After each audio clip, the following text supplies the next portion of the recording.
Prince Harry is having such a nervous breakdown.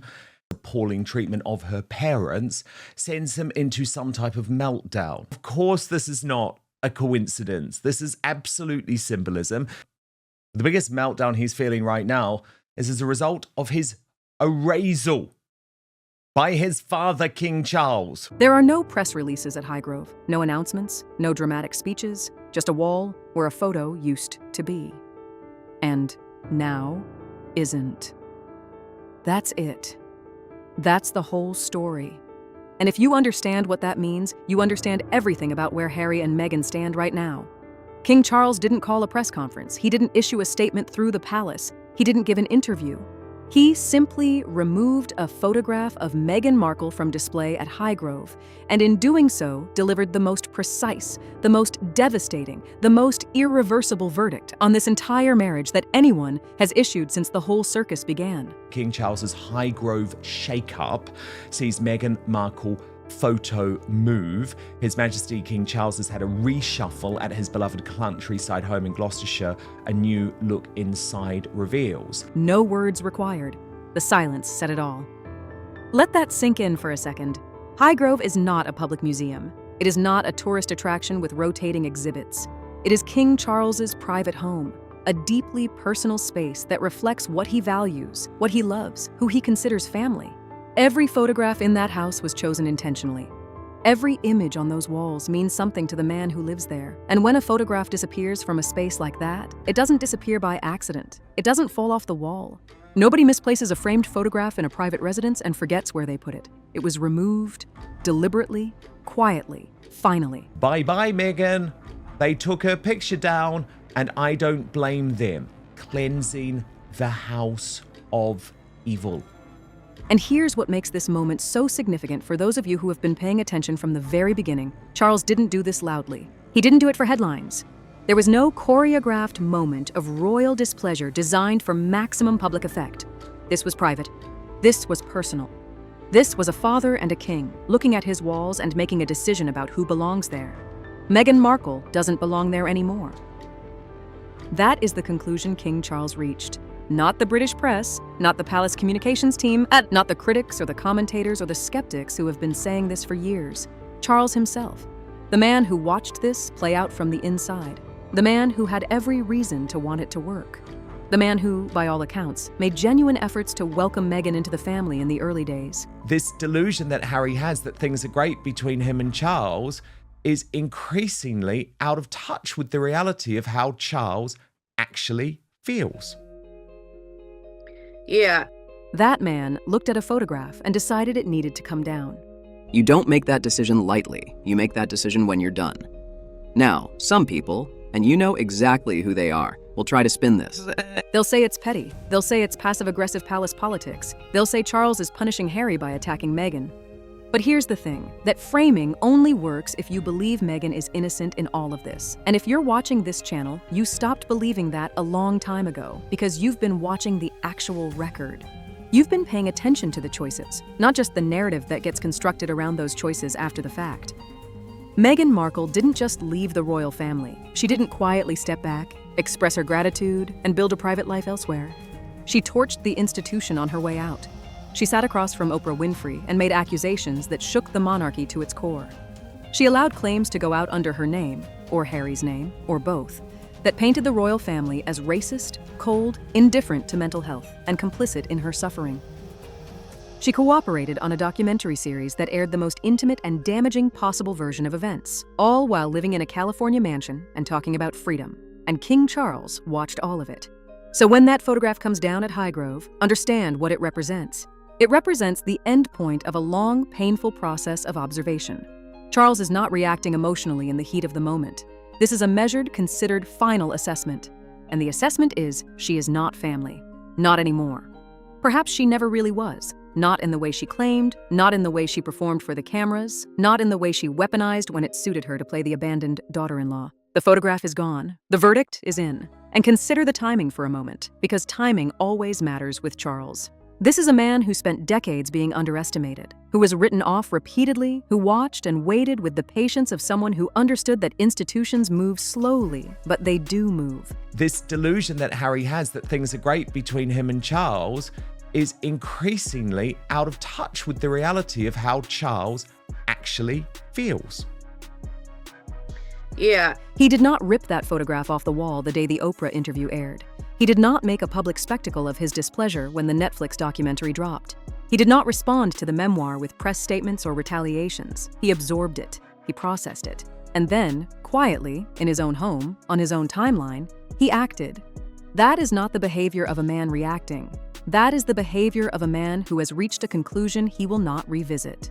But here's where this story gets even more layered, because it's not just about Meghan, it's about Harry. And what's happening to Harry right now is something that, if you've been watching closely, you saw coming from the very moment he stepped onto that plane to California and didn't look back. Harry is isolated, not in the dramatic, cinematic way that he and Meghan like to frame things, not the noble exile of two truth-tellers forced out by a cruel institution. No. Harry is isolated in the very ordinary, very predictable way that happens when you burn every bridge you have, alienate everyone who loved you, and then discover that the life you were promised on the other side looks nothing like the brochure. That one of the final straws in terms of their reason to decide to leave was when they saw that the late Queen Elizabeth, during her Christmas message that year, didn't have the picture of Harry and Meghan. His father has quietly removed his wife's photograph from the family home. His brother William has, by all visible evidence, closed the door completely. The institution Harry was born into, the one he spent years publicly dismantling, has moved on without him. The monarchy didn't collapse. The royal family didn't crumble. They adjusted, they reorganized, and they continued. Harry was supposed to matter more to the story than he did. He was supposed to be irreplaceable. Turns out nobody is irreplaceable, not even the spare.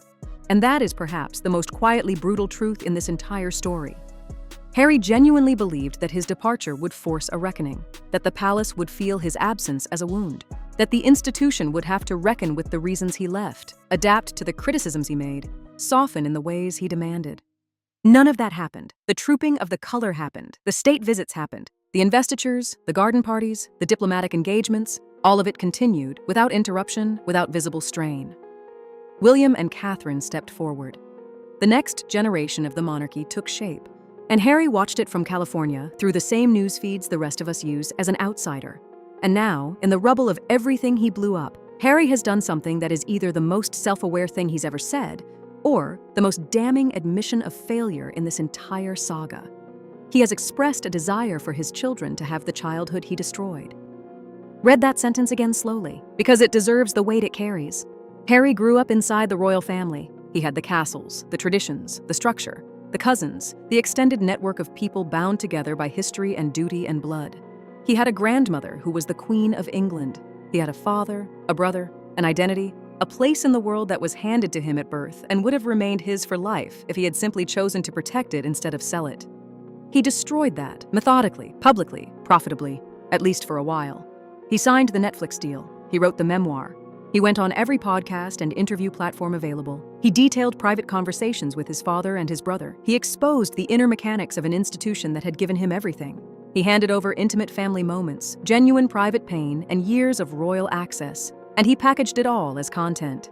And now, with his children growing up in Montecito, cut off from their royal cousins, cut off from the family history and traditions that Harry himself was raised in, cut off from the grandmother who would have been queen and the great institution that would have shaped their identity, now Harry wants them to have what he had. Let that land.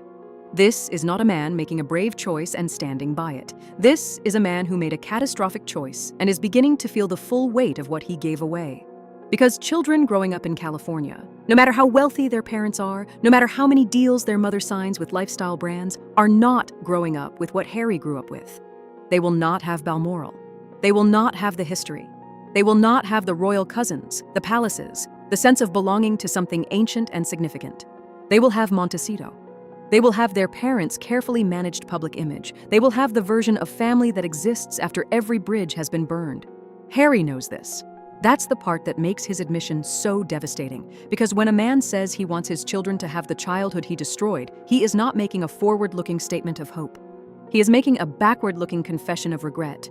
He is saying, out loud, in whatever way he is capable of saying it, that the sacrifices he made for Meghan, the family he abandoned, the institution he dismantled, the relationships he incinerated, were not worth it. That is the logical conclusion.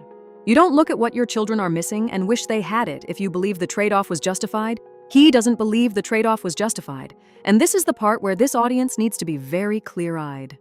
Because there will be people, there are always people, who will try to reframe this as Harry's redemption arc, who will say that Harry is growing, evolving, waking up, who will ask you to feel sympathy for a man coming to terms with the consequences of his own decisions. Do not do that.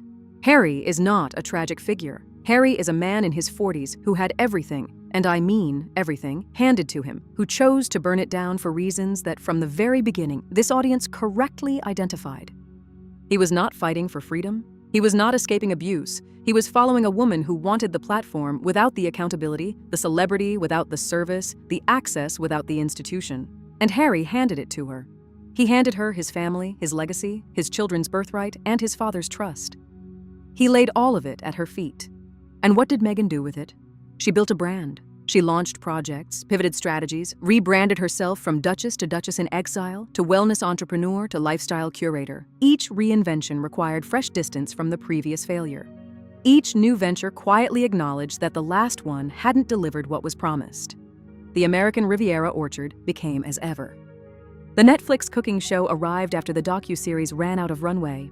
The podcast came and went. The deal portfolio expanded and contracted. And through all of it, the one constant was the story. The story of a woman wronged, a woman who had to leave, a woman who sacrificed so much. That story is the product. That story is what gets sold, repackaged, and resold every time a new platform needs content.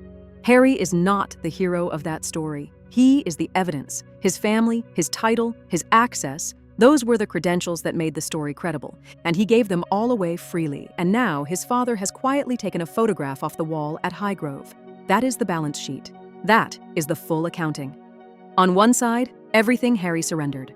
On the other side, a Netflix deal that's already cooling, a memoir that burned what remained of his relationships, a lifestyle brand that can't quite find its footing, and a wife whose photograph no longer hangs in his father's home. Charles didn't need to say a word. He never does. The photograph said it. Harry's own admission said the rest.